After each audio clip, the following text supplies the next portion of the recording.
A reading from the Holy Gospel according to Luke. Jesus entered Jericho and was going through the town when a man whose name was Zacchaeus made his appearance. He was one of the senior tax collectors and a wealthy man. He was anxious to see what kind of man Jesus was, but he was too short and couldn't see him for the crowd. So he ran ahead and climbed a sycamore tree to catch a glimpse of Jesus, who was to pass that way. When Jesus reached the spot, he looked up and spoke to him. "Zacchaeus, come down. Hurry, because I must stay at your house today." And he hurried down and welcomed him joyfully. They all complained when they saw what was happening. "He has gone to stay at a sinner's house," they said. But Zacchaeus stood his ground and said to the Lord, "Look, sir, I am going to give half my property to the poor, and if I've cheated anybody, I'll pay him back 4 times the amount." And Jesus said to him, "Today salvation has come to this house, because this man too is a son of Abraham. For the Son of Man has come to seek out and save what was lost."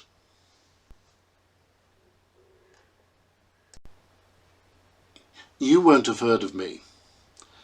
My name was forgotten many generations ago, even in Jericho, my hometown, and maybe my name doesn't matter. But I used to be a name in the town. People knew me and respected me. I worked hard, played hard, treated people fairly, supported the synagogue, all that sort of thing. One day we heard that Jesus was making his way down the Jordan Valley from Nazareth and was bound to come to Jericho. Well, we all wanted to see him, this prophet, this miracle worker. We'd heard so much about him. Some of the people from the synagogue said we should be careful. They had heard he was not very strict about keeping the law and had a bit of a reputation for whining and dining.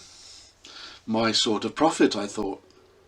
Anyway, we kept hearing he was getting closer and closer and he was coming to Jericho, so we organised a welcoming party, a couple of the rabbis and business leaders, and yours truly. When we met him, he was polite, but he didn't seem too interested in us, or in the crowds that lined the street to see him and call after him. To be honest, it was all a bit deflating. Made me think maybe we weren't good enough for him. But we escorted him through the town, and then, suddenly, I saw Zacchaeus. Now, I don't hate anyone, but I hate Zacchaeus. Who likes tax collectors at the best of times? But Zacchaeus caused me a lot of trouble over a bit of work I did. Said I'd not got the right permissions, so had to pay double taxes, and he wouldn't let up. And there he was, trying to get a good look at Jesus. And he was very little, and no one would let him near. No one liked Zacchaeus. Served him right, the little. Then I lost sight of him, until we were coming near the end of the town, when I saw him up a tree above the crowds. He looked stupid, and I half hoped he would fall out of the tree. Then Jesus saw him and stopped right by the tree and called up, "Zacchaeus." How did Jesus know his name? And why did he want anything to do with him? But he called his name again, and now some of the crowd joined in, jeering, making fun. But Jesus wasn't making fun. "Zacchaeus, come down. I must stay at your house today." What? He'd not said anything to us about wanting to stay, and had turned down the food we offered him. Zacchaeus seemed as surprised as the rest of us, but he struggled down from the tree and went up to Jesus and greeted him and led him to his house. And of course he'd got nothing ready. So the rabbis offered him the food we'd prepared. I wasn't having any of that, so I made my opinion known in no uncertain terms, told them all this man was a disgrace, and if Jesus was a real prophet, he'd want nothing to do with a man like this. Jesus said nothing.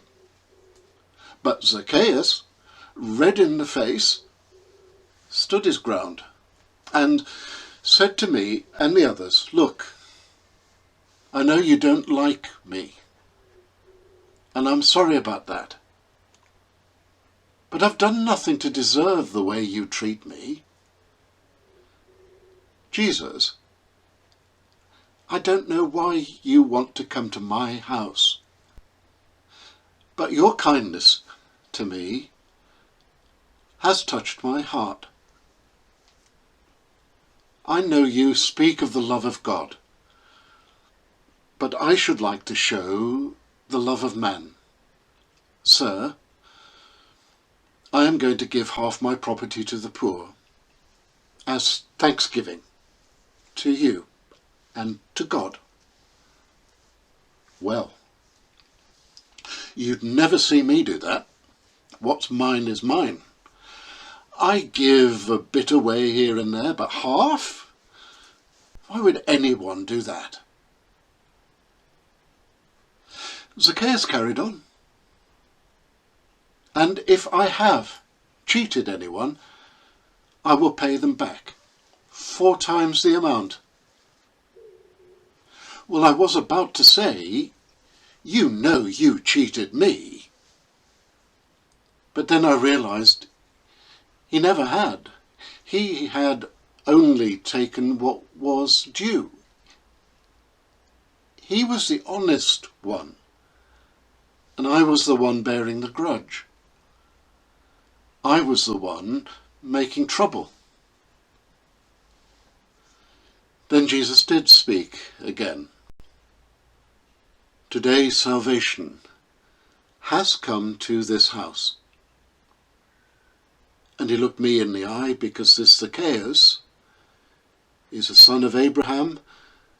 The Son of Man has come to seek out and save what was lost. And then I knew just how much we all must have hurt Zacchaeus, mocking him, distrusting him, keeping him out of our homes and our lives. We'd cast him out.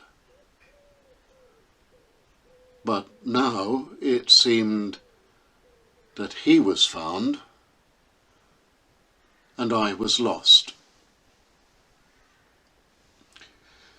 Everyone moved to go in for the feast. Everyone but me. And Jesus, who stopped, put his arm round Zacchaeus and brought him over to me. "Zacchaeus," said Jesus, "Zacchaeus, this man too is a son of Abraham. I've come to seek out and save everyone that is lost. Will you invite him in?" And he did. And we, who were both lost in our own way, were found by Jesus and brought home by him, healed by him. You don't need to know my name, But don't forget the name of my great friend Zacchaeus, and don't forget Jesus. He still comes to seek out and save what seems lost.